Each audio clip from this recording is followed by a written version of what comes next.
Assalamualaikum warahmatullahi wabarakatuh.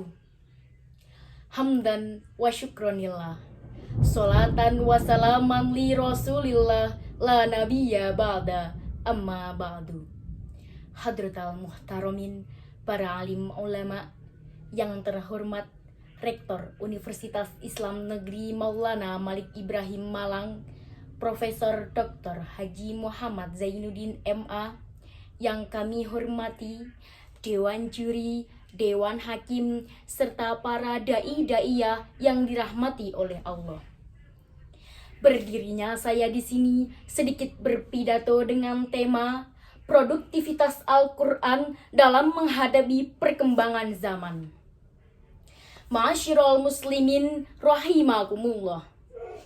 Al-Quran merupakan kitab suci umat Islam yang diturunkan oleh Allah Subhanahu wa taala melalui perantara Nabi Muhammad SAW, merupakan kitab suci yang terakhir, penyempurna kitab-kitab sebelumnya dan sebagai pedoman untuk umat Islam hingga akhir zaman. Pada zaman yang sudah modern ini, membaca Al-Quran tentunya lebih mudah dan fleksibel. Yang terpenting, kita sudah mempunyai wudhu, kita bisa membaca Al-Quran dimanapun dan kapanpun itu, yakni melalui handphone pada aplikasi Al-Quran Indonesia.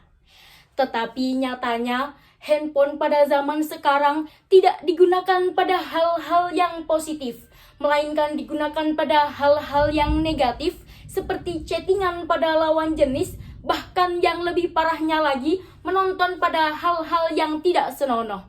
Na'udzubillahi min dzalik. Setiap insan manusia pasti mempunyai kesibukan masing-masing. Ada yang masih sekolah, kuliah, bahkan bekerja.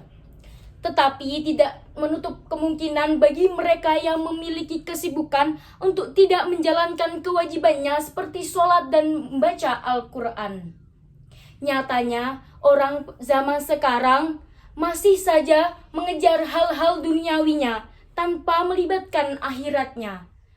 Orang yang cacat tubuhnya seperti buta masih mau untuk membaca Al-Quran, yakni dengan mendengarkan ataupun dengan media Al-Quran yang khusus.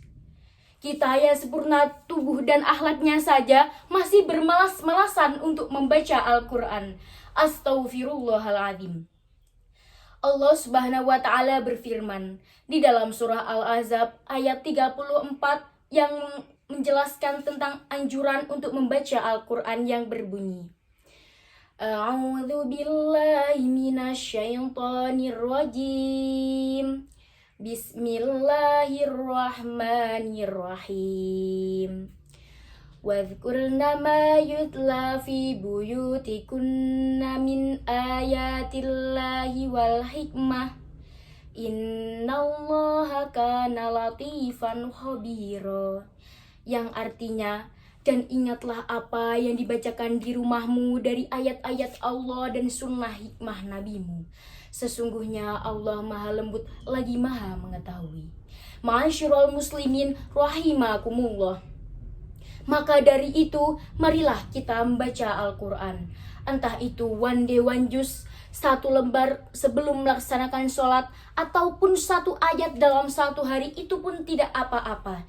Yang terpenting kita tetap membaca Al-Quran. Karena membaca Al-Quran itu tidak ada ruginya, dan banyak manfaatnya serta mendapatkan pahala.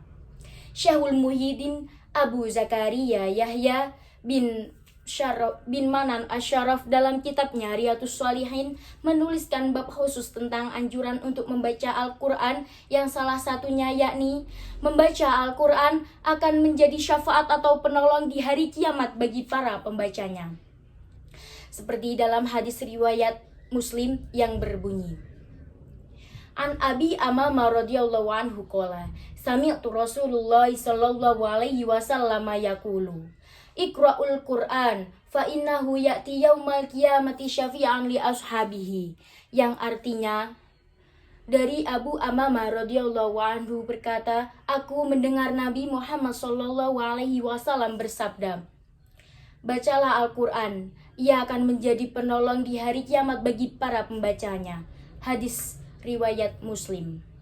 Maka dari itu sobat muslim, marilah kita untuk membaca Al-Quran. Meskipun di tengah-tengah kesibukan kita, marilah kita untuk tetap membaca Al-Quran. Karena sesungguhnya kitalah yang membutuhkan Allah, bukan Allah yang membutuhkan kita.